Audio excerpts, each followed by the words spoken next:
Hello everyone, welcome to my channel polity with Manju. आज अपन लोकतंत्र डेमोक्रेसी टॉपिक से कुछ एमसीक्यूज़ करेंगे। इससे पहले भी अपन 2 वीडियो में एमसीक्यूज़ कर चुके हैं लोकतंत्र से। अब ये तीसरा वीडियो है। ये net UGC net school lecturer and college professor के लिए बहुत इंपॉर्टेंट टॉपिक है। तो चलिए शुरू करते हैं। साम्यवादी सिद्धांतकारों के अनुसार उदारवादी लोकतंत्र का वास्तविक स्वरूप क्या है? जनवादी लोकतंत्र, बुजुर्गा लोकतंत्र, प्रत्यक्ष लोकतंत्र, सहभागी लोकतंत्र। तो इसका आंसर आएगा बुजुर्गा लोकतंत्र। जनवादी लोकतंत्र है वो साम्यवादी लोकतंत्र को ही बोलते हैं। प्रत्यक्ष लोकतंत्र है वो, जैसे रूसो ने उसका एग्जाम्पल दिया था, जैसे एथेंस में था शुरू में, वो आजकल पॉसिबल नहीं है क्योंकि जनसंख्या इतनी है। हर मुद्दे पे प्रत्यक्ष सबका इकट्ठा होना और किसी डिसीजन पे अपना वो देना संभव नहीं है। और सहभागी लोकतंत्र ये भी प्रत्यक्ष लोकतंत्र ही होगा कि हर उसमें सबका सहभागी होना पॉसिबल नहीं है। इतनी मतलब विशाल रूप में जनसंख्या होती है कि वो अपने प्रतिनिधि चुन के भेजते हैं, ना कि खुद सहभागी होते हैं।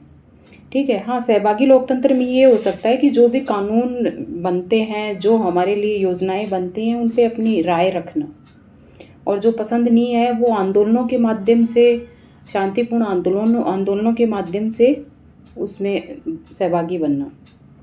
तो ये होगा बुजुर्गा लोकतंत्र। साम्यवादी विचारकों के अनुसार उदारवादी जो लोकतंत्र हैं उनमें उनका मानना है कि जो उदारवादी लोकतंत्र है उनमें पूंजीपति वर्ग के हितों की रक्षा होती है। इसमें समानता और स्वतंत्रता का जो दावा किया जाता है, जो अधिकार दिए गए हैं हमें समानता और स्वतंत्रता के, वो सही नहीं है, वो खोखले हैं। परंतु वास्तविक सत्ता आर्थिक रूप से, वो कहते हैं कि जो वास्तविक जो सत्ता है वो जो आर्थिक रूप से शक्तिशाली वर्ग है उसके हाथों में रहती है। इसीलिए वो इसको बुजुर्गा वर्ग कहते हैं। बुजुर्गा यानी पूंजीपति वर्ग, उद्योगपति वर्ग है। वास्तविक शक्ति है वो उनके हाथ में होती है। आम जनता और गरीब जो जनता होती है उसके लिए लोकतंत्र के कोई मायने नहीं है, ये उनका मानना है। तो इसका आंसर होगा बुजुर्गा लोकतंत्र। साम्यवादी जो सिद्धांतकार हैं उनके अनुसार उदारवादी लोकतंत्र का वास्तविक स्वरूप क्या है? बुजुर्गा लोकतंत्र। साम्यवादी मान्यता के अनुसार वास्तविक लोकतंत्र कब स्थापित होगा? साम्यवादी क्या मानते हैं कि वास्तविक लोकतंत्र कब आएगा? तो उनका मानना है चलो ऑप्शन देखते हैं। चुनाव सुधारों के बाद आएगा? नहीं। ठीक है। न्यायपालिका की स्वतंत्रता के बाद? नहीं। पूंजीवाद के विनाश के बाद या बहुदलीय व्यवस्था के बाद? तो उनका मानना है कि पूंजीवादी व्यवस्था के बाद का विनाश होने के बाद, वर्ग समाप्त होने के बाद, जो ये पूंजीवाद के कारण जो वर्ग बने हुए हैं उनके समाप्त होने के बाद ही असली लोकतंत्र आएगा, ये उनका मानना है। सैमुअल हंटिंगटन के अनुसार साम्यवादी तथा उदारवादी लोकतंत्र के बीच कौन सा तत्व अधिक महत्वपूर्ण है? संविधान, व्यवस्था और व्यवस्था जीवी तंत्र, चुनाव आयोग, राजनीतिक दल। तो इसका आंसर आएगा बी।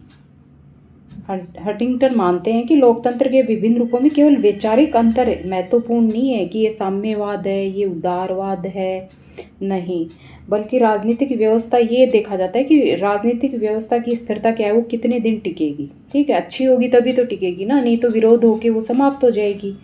और कार्य प्रणाली क्या है उस व्यवस्था की, उसके बाद उसमें जीवित रहने की कितनी क्षमता है, ये देखा जाता है। उसमें हंटिंगटन ने बताया कि ये तीनों चीज़ें उसमें होनी चाहिए। सिर्फ एक ये वैचारिक व्यवस्था नहीं है कि उदारवाद के ये, जैसे कांग्रेस के ये विचार हैं, बीजेपी के ये विचार हैं, वो नहीं।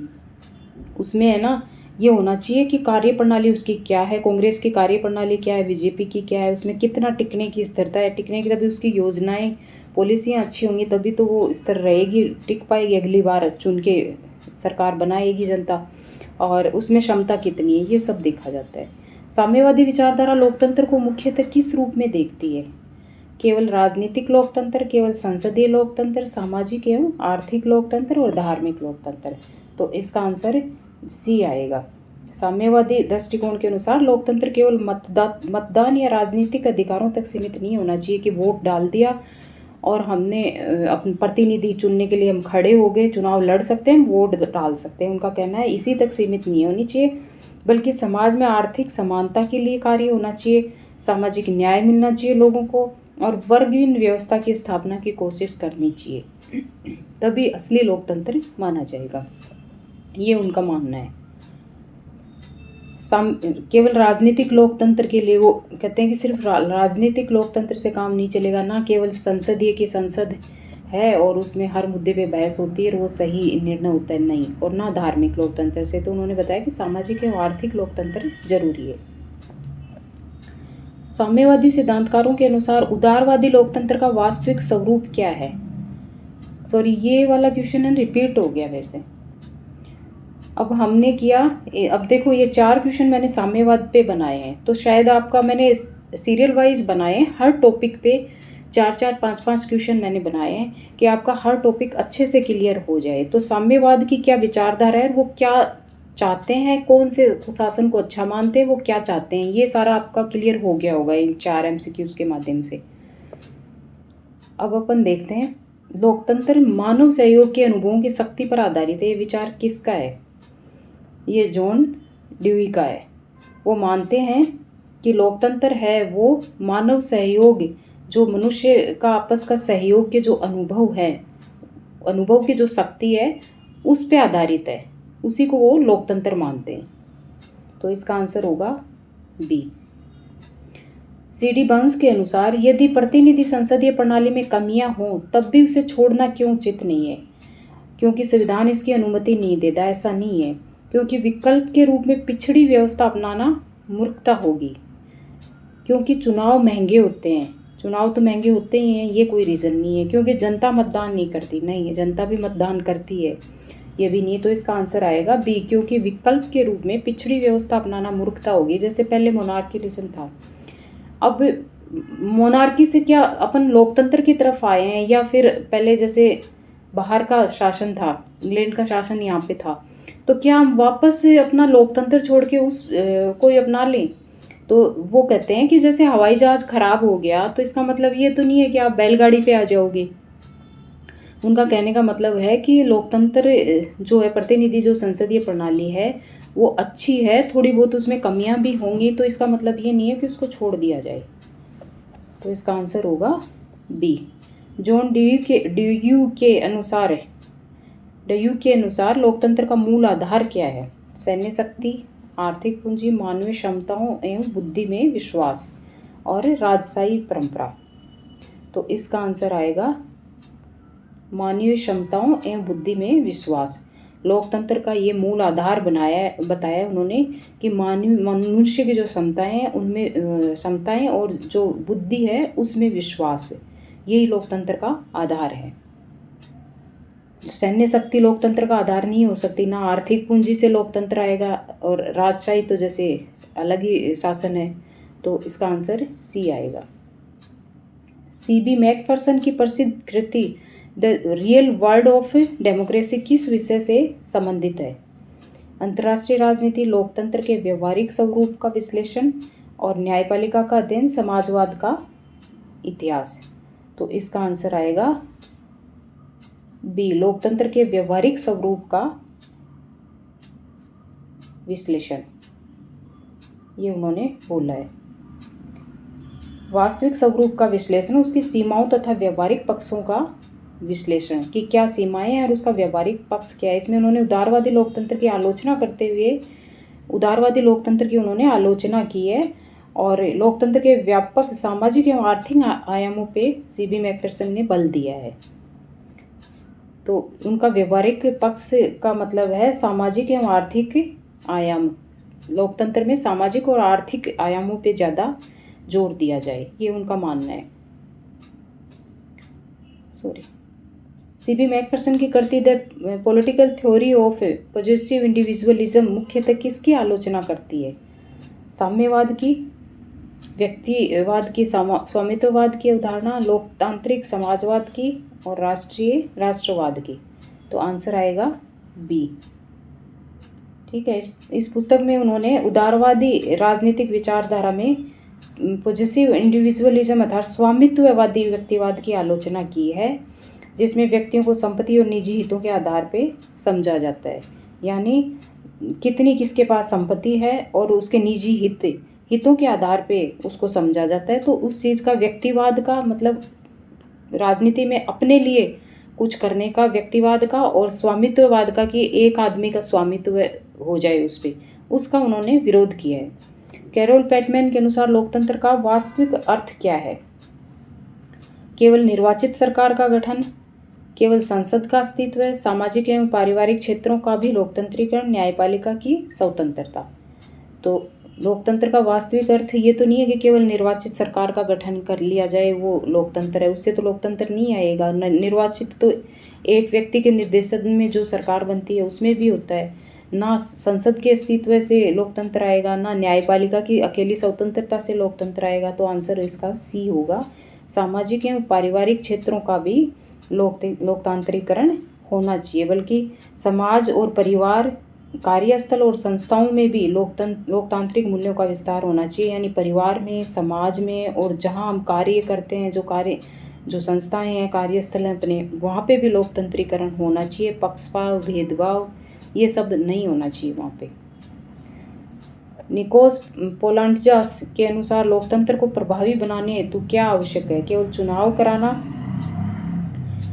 आर्थिक संगठनों या संरचनाओं का लोकतंत्रीकरण, सेना को शक्तिशाली बनाना, न्यायपालिका को समाप्त करना। तो ऑब्वियसली ना तो केवल चुनाव कराने से लोकतंत्र चुनाव से लोकतंत्र प्रभावित के अनुसार लोकतंत्र को प्रभावी बनाने हेतु क्या आवश्यक है? केवल चुनाव कराने से लोकतंत्र प्रभावी नहीं होगा कि चुनाव करवा दिए और लोकतंत्र प्रभावी हो जाएगा। आर्थिक संगठन संरचनाओं का लोकतंत्रीकरण, सेना को शक्तिशाली बनाने से भी नहीं होगा, न्यायपालिका को समाप्त करने से भी नहीं होगा। तो इसका आंसर आएगा ये बी, आर्थिक संगठनों संरचनाओं का लोकतंत्रीकरण। पोलंजा का मत था कि लोकतंत्र केवल राजनीतिक क्षेत्र तक सीमित न रहकर आर्थिक संस्थाओं और संरचनाओं में भी लागू होना चाहिए, तभी वास्तविक लोकतंत्र आएगा। उनका कहना था कि जो आर्थिक संगठन है और संरचनाएं हैं उन तक भी लोकतंत्र होना चाहिए, ना कि सिर्फ ये चुनाव कराने से या सेना को शक्तिशाली बना दिया या न्यायपालिका को समाप्त कराने से लोकतंत्र आ जाएगा। सहभागी लोकतंत्र के सिद्धांत के अनुसार नागरिकों की सहभागिता का सही अर्थ क्या है? केवल चुनाव में मतदान करना, इससे तो सहभागिता नहीं होगी। हाँ, ये एक पार्ट है राजनीति में सहभागिता का। केवल राजनीतिक दलों की सदस्यता लेने से भी नहीं होगा, केवल सरकार की नीतियों का समर्थन करने से भी नहीं होगा।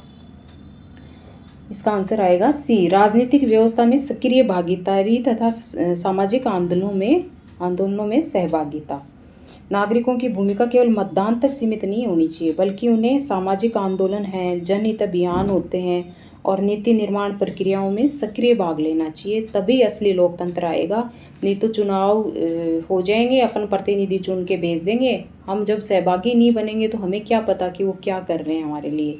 तो जो भी योजनाएं बनती हैं उनको समझना, उसमें सहभागी, उनका विरोध करना, उनका मतलब अच्छी हैं तो उनकी तारीफ करना, और यदि बुरी है, हमारे लिए ठीक नहीं है, तो उनका विरोध करना शांतिपूर्ण आंदोलनों के माध्यम से और जन भागीदारी के माध्यम से, जिससे लोकतंत्र और मजबूत बनेगा। हमारे जो प्रतिनिधि चुन के जाएंगे वो और मतलब एक तरह से अच्छे वो जिम्मेदार बनेंगे कि अगली बार हमें नहीं चुना जाएगा यदि हमने जनता की नहीं मानी तो, और जनता के लिए अच्छी पॉलिसियां नहीं बनाई तो। सहभागी लोकतंत्र के सिद्धांतकारों ने लोकतंत्र को किस रूप में पुनर्जीवित करने का प्रयास किया? आर्थिक व्यवस्था के रूप में, आदर्श मूल्य के रूप में, दलीय प्रणाली के रूप में, प्रशासनिक व्यवस्था के रूप में। तो इसका आंसर आएगा आदर्श मूल्य के रूप में।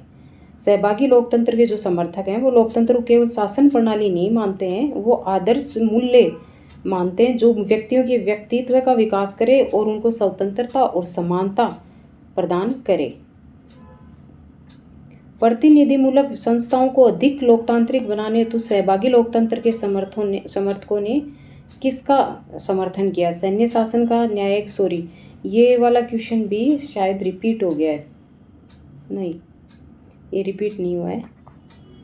प्रतिनिधिमूलक संस्थाओं को अधिक लोकतांत्रिक बनाने हेतु सहभागी लोकतंत्र के समर्थकों ने किसका समर्थन किया है? सैन्य शासन का नहीं, न्यायिक पुनरावलोकन का नहीं, प्रत्यक्ष लोकतंत्र के साधनों का, या नौकरशाही नियंत्रण का। तो इसमें इसका आंसर आएगा सी। सहभागी लोकतंत्र के जो सिद्धांतकार हैं वो प्रतिनिधि मूलक संस्थाओं को अधिक प्रभावी और जनोन्मुखी बनाने के लिए जनमत संग्रह, प्रत्यावाहन, पहल जैसी प्रत्यक्ष लोकतंत्र के साधनों का समर्थन करते हैं। जैसे प्रत्यावाहन है कि यदि अपन ने जो प्रतिनिधि चुना है वो सही कार्य नहीं करता और वो सही नहीं है तो उसको वापस बुलाना। तो उन्होंने कुछ 3-4 ऐसे तरीके बताए हैं प्रत्यक्ष लोकतंत्र के, कि सहभागी लोकतंत्र के, कि उसके द्वारा लोकतंत्र को और मजबूत बनाया जा सकता है। सहभागी लोकतंत्र के अनुसार स्थानीय स्तर पर प्रत्यक्ष लोकतंत्र के प्रयोग का प्रमुख उद्देश्य क्या है? यानी सहभागी जो लोकतंत्र के जो अनुयायी हैं, जो उन्होंने बोला है कि स्थानीय स्तर पर प्रत्यक्ष लोकतंत्र के प्रयोग का प्रमुख उद्देश्य क्या है। जैसे गांधी जी ने बोला था, ग्राम पंचायत, स्थानीय स्वशासन के वो पक्षधर थे। वैसे ही उन्होंने शक्तियों का जैसे केंद्रीकरण, न्यायपालिका को मजबूत बनाना उनका उद्देश्य बता रहे हैं कि क्या शक्तियों का केंद्रीकरण के लिए उन्होंने इसका पक्ष लिया था, या न्यायपालिका को मजबूत करना, शक्तियों का विकेंद्रीकरण, या संसद की शक्तियां घटाना। तो इसका आंसर आएगा शक्तियों का विकेंद्रीकरण। सहभागी लोकतंत्र के सिद्धांतकार हैं, इसके प्रत्यक्ष लोकतंत्र के जो सिद्धांतकार हैं उनका मानना है कि शक्तियों का जो मतलब स्थानीय स्तर पे जो लोकतंत्र है उसका उद्देश्य शक्तियों का विकेंद्रीकरण है, ना कि शक्तियों का एक ही जगह केंद्रित हो जाना। सीबी मैकफिरसन ने लोकतंत्र के साम्यवादी मॉडल में किन 2 लोकतांत्रिक रूपों को शामिल किया है? तो संरक्षकवादी और विकासात्मक लोकतंत्र, विशिष्ट वर्गवादी और बहुलवादी लोकतंत्र, प्रत्यक्ष और प्रातिनिधिक लोकतंत्र, और दूसरा है उदारवादी और समाजवादी लोकतंत्र। तो इसका आंसर होगा विशिष्ट वर्गवादी और बहुलवादी लोकतंत्र। सीबी मैकफिरसन ने अपनी कृति में, अपनी बुक में लिखा है the life and times of liberal democracy 1977 में उन्होंने लिखा है कि लोकतंत्र के विभिन्न मॉडलों का विश्लेषण किया उन्होंने, और उन्होंने बताया कि विशिष्ट वर्गवादी तथा बहुलवादी जो लोकतंत्र हैं वो साम्यवादी मॉडल, उन दोनों को उन्होंने साम्यवादी मॉडल में रखा है। जो विशिष्ट वर्गवादी और बहुलवादी जो लोकतंत्र है उन दोनों को ही उन्होंने साम्यवादी मॉडल माना है, क्योंकि इन दोनों व्यवस्था में समाज की विद्यमान शक्ति संरचना किसके पास है, और वर्गीय प्रभुत्व है कि वर्ग का प्रभुत्व किसके पास है, और यथास्थिति को बनाए रखने का प्रयास किया जाता है। इसमें वास्तविक जन सहभागिता सीमित रहती है।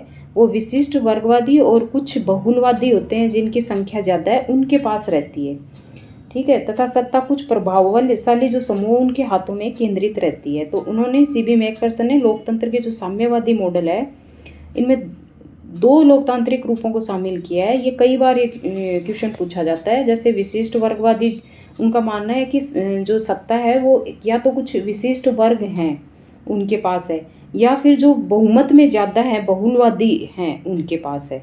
तो लोकतंत्र का मतलब 2 उनमें ही साम्यवादी लोकतंत्र में रखा है इन दोनों को, और उन 2 के पास ही सत्ता होती है। परिचर्चात्मक लोकतंत्र का प्रमुख उद्देश्य क्या है? केवल मतदान करना, निजी स्वार्थों की पूर्ति करना नहीं, तार्किक संवाद द्वारा सामुदायिक भलाई सुनिश्चित करना, न्यायपालिका को समाप्त करना। तो इसका आंसर आएगा सी, तार्किक संवाद। केवल मतदान करना परिचर्चात्मक लोकतंत्र का उद्देश्य नहीं है। परिचर्चा से आप समझ जाना कि चर्चा करना, परिचर्चा आपस में चर्चा करना। तो केवल मतदान करना, निजी स्वार्थों की पूर्ति नहीं, और न्यायपालिका को समाप्त करना भी इसका उद्देश्य नहीं है। इसका उद्देश्य है तार्किक संवाद से फैसले लेना। संवाद जो भी होते हैं वो तार्किक करना, बेफिजूल नहीं, तार्किक, उसके पीछे तर्क होना चाहिए कि मैं ये चीज़ बता रहा हूँ। जैसे अपने संसद में, लोकसभा राज्यसभा में कोई भी बिल होता है तो उस पर बहस होती है, तो उसमें जो भी एमपीज होते हैं वो एक अपना तर्क देते हैं कि मैं इससे खुश हूँ या ना खुश हूँ और क्यों हूँ, वो अपना रीज़न बताते हैं। सामुदायिक भलाई सुनिश्चित करना कि समुदाय की भलाई हो। तो सार्वजनिक चर्चा के माध्यम से फैसले लिए जाने चाहिए और इसका लक्ष्य सामुदायिक हित होना चाहिए, ना कि निजी स्वार्थ। हेबरमास की प्रसिद्ध बुक है the theory of communicative action. किससे संबंधित है? साम्यवाद, परिचर्चात्मक लोकतंत्र, निरंकुश शासन और सैन्य शासन। तो इसका आंसर होगा परिचर्चात्मक लोकतंत्र। पर हेबरमास की जो प्रसिद्ध बुक है उसमें उन्होंने परिचर्चात्मक लोकतंत्र का जिक्र किया है और उसके वो पक्षधर हैं। हेबरमास के अनुसार परिचर्चा के लिए कौन सा क्षेत्र आवश्यक है? निजी क्षेत्र नहीं, सार्वजनिक क्षेत्र, सैन्य क्षेत्र, धार्मिक क्षेत्र। तो उनका मानना है कि निजी क्षेत्र परिचर्चा के लिए अच्छा है, सार्वजनिक क्षेत्र परिचर्चा के लिए अच्छा है। एक सार्वजनिक जगह पे इकट्ठा होके और किसी मुद्दे पे बहस की जाए, परिचर्चा की जाए, उसके बाद डिसीजन लिया जाए। आमूलवादी लोकतंत्र का प्रमुख समर्थक कौन है? रॉबर्ट डेल, शांतल मूफ, लॉक और रूसो। तो आमूलवादी लोकतंत्र का प्रमुख जो समर्थक है वो इसमें शांतल मूफ है। आमूलवादी लोकतंत्र राजनीति में किसे प्राथमिकता देता है?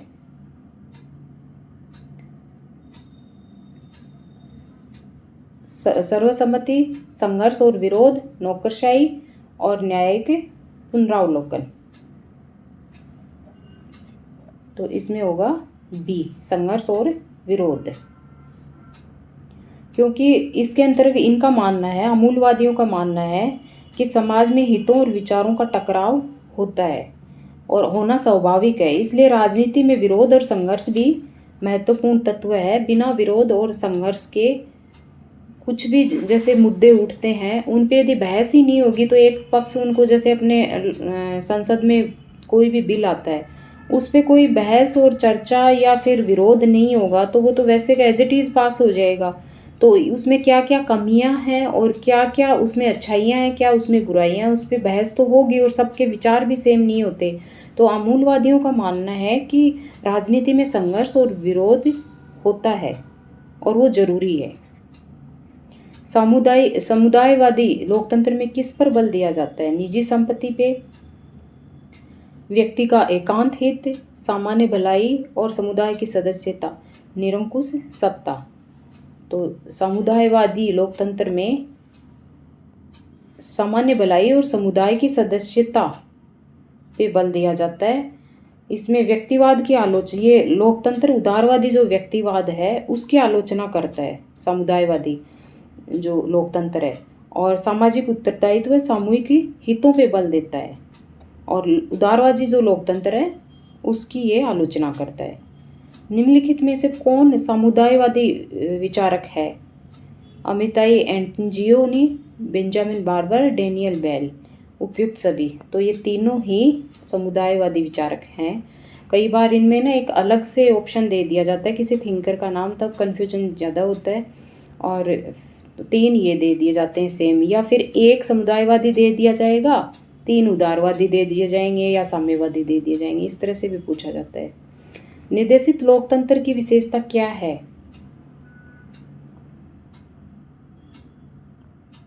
पूर्ण स्वतंत्र चुनाव, तानाशाही नियंत्रण के साथ चुनाव, न्यायपालिका का प्रभुत्व और ग्राम स्वराज।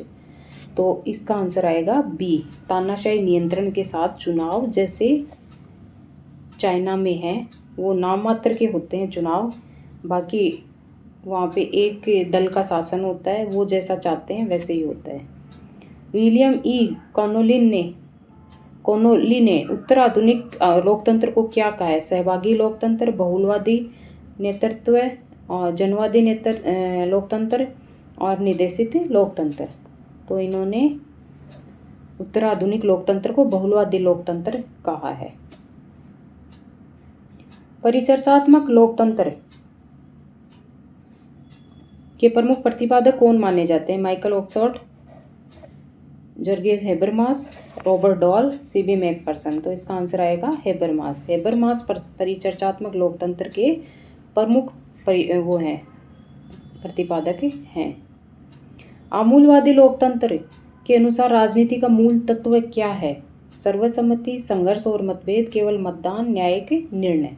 तो आंसर आएगा संघर्ष और मतभेद। मूलवादी जो लोकतंत्र है उसके अनुसार राजनीति में संघर्ष और मतभेद आवश्यक है। समुदायवादी लोकतंत्र उदारवादी लोकतंत्र से किस आधार पे भिन्न है? यह केवल चुनावों पर आधारित है, यह व्यक्ति के निजी हितों को सर्वोच्च मानता है, और यह सामान्य भलाई और समुदाय की सदस्यता पर बल देता है, यह राज्य को समाप्त करना चाहता है। तो इसका आंसर आएगा यह सी, यह सामान्य भलाई और समुदाय की सदस्यता पे बल देता है। परिचर्चात्मक लोकतंत्र में निर्णय लेने का आदर्श तरीका क्या माना जाता है? केवल बहुमत से निर्णय, सेना के माध्यम से निर्णय, आम सहमति एवं तार्किक विमर्श द्वारा निर्णय, न्यायपालिका का द्वारा निर्णय। तो इसका आंसर आएगा सी, जो परिचर्चात्मक लोकतंत्र है उसमें आम सहमति एवं तार्किक विचार विमर्श के बाद निर्णय लिए जाते हैं।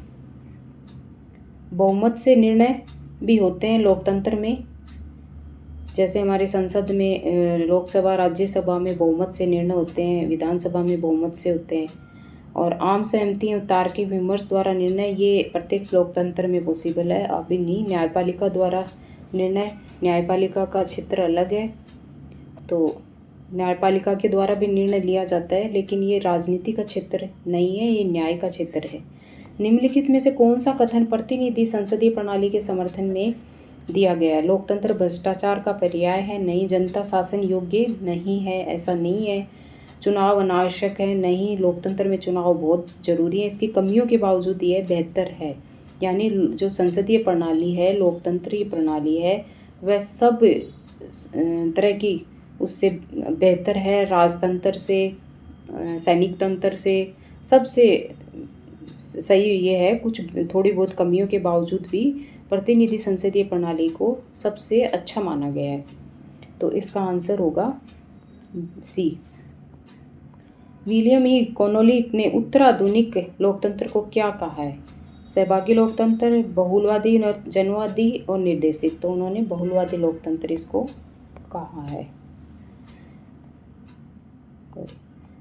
परिचर्चात्मक लोकतंत्र बहुमतवाद की किस कमी को दूर करने का प्रयास करता है? बिना संवाद, केवल संख्या बल से निर्णय, चुनाव खर्च, न्यायपालिका की शक्ति, संवाद। तो इसका आंसर आएगा जो परिचर्चात्मक लोकतंत्र है वो जो बहुमतवाद में बिना संवाद के, केवल संख्या के बल से। बहुमतवाद में क्या होता है, जिसका बहुमत होता है उसी का जो भी वो होता है उसी की चलती है। जो भी जैसे बिल आता है अपना एक संसद में, तो जिसका बहुमत होगा वो पास हो जाएगा। तो परिचर्चात्मक का ये होता है कि बहुमत के आधार पे निर्णय नहीं होने चाहिए, उस पर परिचर्चा होनी चाहिए, पहले सबको बोलने का, अपनी राय रखने का मौका मिलना चाहिए। लेकिन ये इस समय ये पॉसिबल नहीं है। परिचर्चात्मक लोकतंत्र का प्रमुख उद्देश्य क्या है? केवल मतदान कराना, निजी स्वार्थों की पूर्ति, तार्किक संवाद द्वारा सामुदायिक भलाई सुनिश्चित करना और न्यायपालिका को समाप्त करना। तो इसका आंसर आएगा सी कि परिचर्चा के द्वारा, तार्किक संवाद के द्वारा सामुदायिक भलाई सुनिश्चित करना। हेबरमास की प्रसिद्ध कृति the theory of communicative action किससे संबंधित है? साम्यवाद, परिचर्चात्मक लोकतंत्र, निरंकुश शासन, सैन्य शासन। तो ये परिचर्चात्मक लोकतंत्र से संबंधित है। हेबरमास की ये बुक है। हेबरमास के अनुसार परिचर्चा के लिए कौन सा, ये 2-3 क्वेश्चन रिपीट हो गए हैं। फेजेट के अनुसार लोकतंत्र जैविक विकास के नियमों के प्रतिकूल क्यों है? क्योंकि इसमें चुनाव नहीं होते, क्योंकि इसमें सबसे बुद्धिमान व्यक्तियों का शासन सुनिश्चित नहीं होता, क्योंकि इसमें सेना कमजोर होती है, क्योंकि इसमें संविधान नहीं होता। फेजेट के अनुसार लोकतंत्र जैविक विकास के नियमों के प्रतिकूल क्यों है? क्योंकि इसमें उन्होंने माना है इसमें सबसे बुद्धिमान व्यक्तियों का शासन सुनिश्चित नहीं होता। जरूरी नहीं है कि जिस प्रतिनिधि को आप चुन रहे हो वो बुद्धिमान हो या वो साफ सुथरी छवि का हो, ये जरूरी नहीं होता है। हम उसको चुन लेते हैं और बुद्धिमान व्यक्ति रह जाता है। तो उनका मतलब ये है कि लोकतंत्र में यही कमी है कि उसमें सबसे बुद्धिमान व्यक्तियों का शासन सुनिश्चित नहीं होता। निम्नलिखित में से कौन सा लोकतंत्र की अभिजनवादी आलोचना को व्यक्त करता है? जनता सर्वोच्च है, सभी समान रूप से शासन योग्य है, शासन योग्यतम व्यक्तियों के हाथ में होना चाहिए, मतदान अनिवार्य होना चाहिए। तो इसका आंसर आएगा शासन योग्यतम व्यक्तियों के हाथ में होना चाहिए। अभिजनवादी जो मानते हैं कि शासन है वो योग्यतम व्यक्तियों के हाथ में होना चाहिए। लिंडसे के अनुसार लोकतांत्रिक समाज और शासन प्रणाली किसके लिए उपयुक्त होती है? केवल शांति काल के लिए, असत्य नैतिक मान्यों के लिए, केवल सैन्य शासन के लिए, तानाशाही नियंत्रण के लिए? नहीं, इन्होंने बोला है कि असत्य और नैतिक मान्यों के लिए लोकतंत्र जरूरी है। यानी जो नैतिक जो मानदंड है, जो व्यक्ति का जो नैतिक जो विकास है उसके लिए लोकतंत्र जरूरी है। जो असत्य ही है, गलत चीज़ें हैं, उनको ठीक करने के लिए लोकतंत्र जरूरी है। तो ये थे कुछ MCQs। आई होप आप लोगों को अच्छे लगे होंगे। एक वीडियो में मैं MCQs अगले वीडियो में और करवाऊँगी, जिससे ये अच्छे से ये क्लियर हो जाए आपका डेमोक्रेसी लोकतंत्र टॉपिक। तो मैं हर टॉपिक से 4-5 क्वेश्चन मैंने बनाए हैं इसमें। तो आई होप आप लोगों को अच्छे लगे होंगे। तो अच्छे लगा यदि वीडियो तो प्लीज़ शेयर, सब्सक्राइब ज़रूर करिएगा। Thank you.